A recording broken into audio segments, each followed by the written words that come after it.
एक दफा का जिक्र है, एक बहुत ही सयानी बिल्ली थी। वो बहुत ही ज्यादा अक्लमंद और दानिशमंद थी।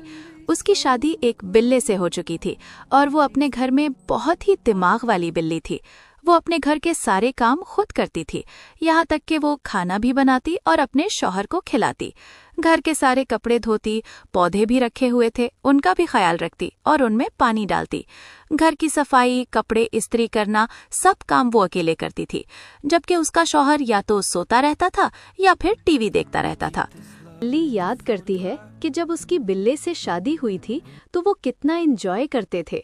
कभी स्विमिंग पूल में नहाते थे, कभी शॉपिंग करने के लिए जाते थे और शॉपिंग करते करते कभी कभी डिनर के लिए भी चले जाया करते थे। इस तरह उनकी लाइफ बहुत ही खुशगवार गुजर रही थी। एक दिन सुबह वो सयानी बिल्ली उठती है और ऑफिस के लिए तैयार होती है। उसका शौहर उसका बैग उठाकर खड़ा होता है। फिर वो ऑफिस में मीटिंग कर रही होती है।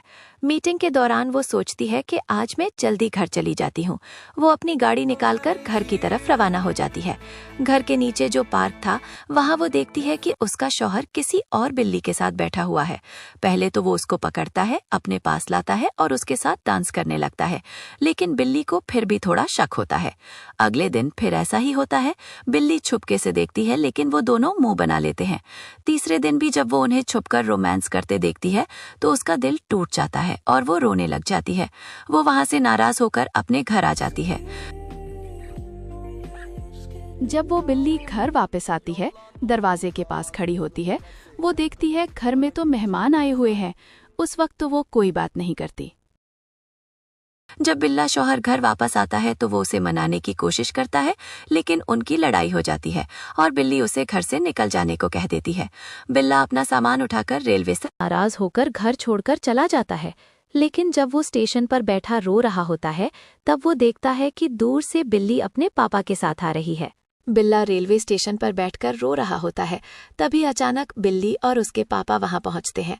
बिल्ली के पापा उन दोनों की सुलह करवाते हैं और बिल्ले को समझाते हैं कि आज के बाद वो मेरी बेटी के साथ धोखा नहीं करेगा और ना ही छोटी छोटी बातों पर नाराज होकर घर से जाएगा।